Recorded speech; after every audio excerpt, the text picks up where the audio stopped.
Not all Roman Reigns' peers recognize him as the top of the table, even though he has asked them all to do so numerous times. These wrestlers would much rather rule under Roman's tutelage. Roman Reigns' problems with Randy Orton date back to his time with The Shield. Reigns and Orton reportedly got into a backstage altercation over a poorly performed performance at the moment. Considering their roles on the roster at the time, Reigns and Seth Rollins apparently took the brunt of Orton and Reigns' claimed yelling battle altercation. Although Vince McMahon's plot to punish the Shield members may have been derailed before it even began, Triple H is said to have resisted it. Later, Roman Reigns' problems with Orton reappeared as he was being developed to succeed John Cena as the WWE's top babyface. According to WrestleZone, there were worries among the roster that Orton was purposefully using a crowd-killing technique which was impeding Reigns' rise. Even if their differences have subsided over time, the two continue to poke fun at each other on social media. Notably sporting veneers on his teeth, Roman Reigns made his WWE comeback in August 2020, having taken a hiatus during the early months of the COVID-19 epidemic.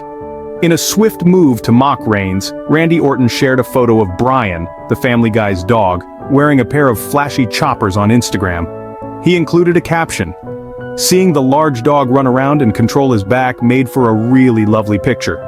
Reigns responded by clapping back and sharing a selfie of his beautiful teeth, writing, "If I were you, I'd be talking about myself too. When no one is mentioning you, increase your numbers and make sure he has the final say." "You heard it, people, straight from the horse's mouth," said Orton.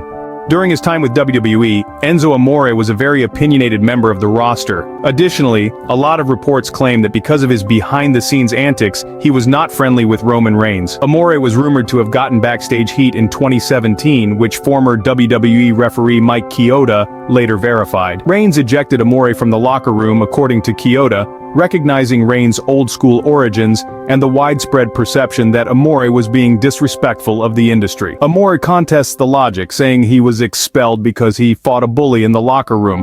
Problems for Reign and Amore didn't stop there. Reign reportedly ejected Amore from a bus while on a European tour, according to other stories. Corey Graves and JBL both verified the incident in a podcast, although Amore again denied it in a Monty and the Pharaoh podcast episode. He claimed that after getting into a brawl with another wrestler, he had to switch buses. During a Busted Open radio appearance, he asserted that he was never pitted against a top player in a promotional part, because he would have destroyed them. Amore said that he would have given a vicious promo and been the segment's draw had he faced either Roman Reigns or Brock Lesnar. Roman Reigns and Nia Jax have a deep history together as members of the illustrious Anoa'i wrestling dynasty. Even though they are not blood relatives, Jax and Reigns share a family tree. She is the cousin of Ata Maivia Johnson, the daughter of High Chief Peter Maivia, who is the mother of Dwayne "The Rock" Johnson. However, despite her recent comeback to the WWE, fans shouldn't anticipate her joining the lineage anytime soon. Jax and Reigns are said to have gotten into a heated altercation at Survivor Series 2020 around a planned table switch. She was supposedly supposed to send Lana through the announcer's table during the 10-lady elimination match, though Reigns also had a table spot against Drew McIntyre later in the show, so he had the women switch places. Lana talked about being in the middle of the drama between the two, saying, "We were supposed to do this whole table spot on the show, and then Roman did not want that because he had a table spot with Drew McIntyre." She also mentioned that Nia and Roman had some serious pushback between them. Since then, Jax has taken some shots at Roman Reigns on social media. When Jax answered a few fan questions on her Instagram stories, she was asked if she recognized Reigns, presumably as her tribal chief. She quickly shot that down, stating unequivocally that she doesn't. When asked on X if she would join the bloodline, she responded with an equally direct response, stating emphatically that she would decline the invitation. At Survivor Series 2012, Roman Reigns made his main roster debut as a member of The Shield, intervening on Punk's behalf during his defense of the WWE Championship against Ryback and John Cena. However, since then, the two have rarely agreed on anything because of a deep-seated disagreement that developed during their time working together. Punk asserted that he was the main creative power behind the Shield faction. Punk claims that after leaving the WWE in 2014, he pitched to Vince McMahon,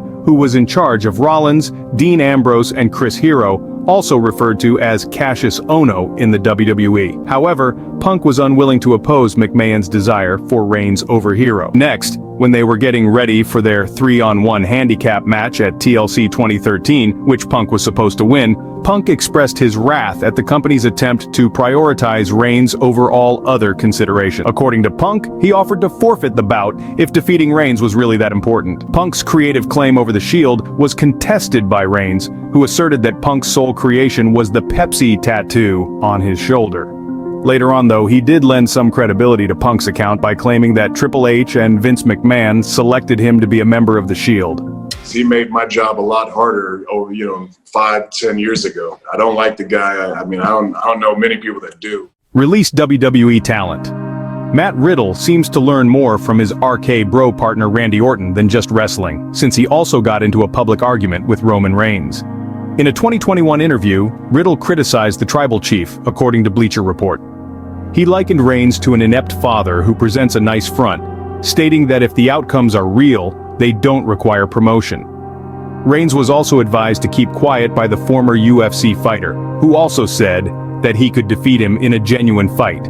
Riddle went on to say that Reigns' placement at the top of the card was due to his relationship to The Rock, their cousins, and that RK Bro was the one moving the merchandise and the needle. "You're there for a reason," he said. "You're not a manly person.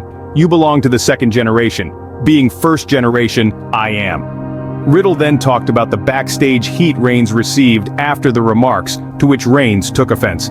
Riddle continued to make subtle jabs at the man he addressed as the Chief of Tribes, comparing him to a peacock that becomes uncomfortable when its feathers are tousled. Riddle said he wasn't talking about any specific person because he didn't want to get into trouble, but it was obvious what he meant.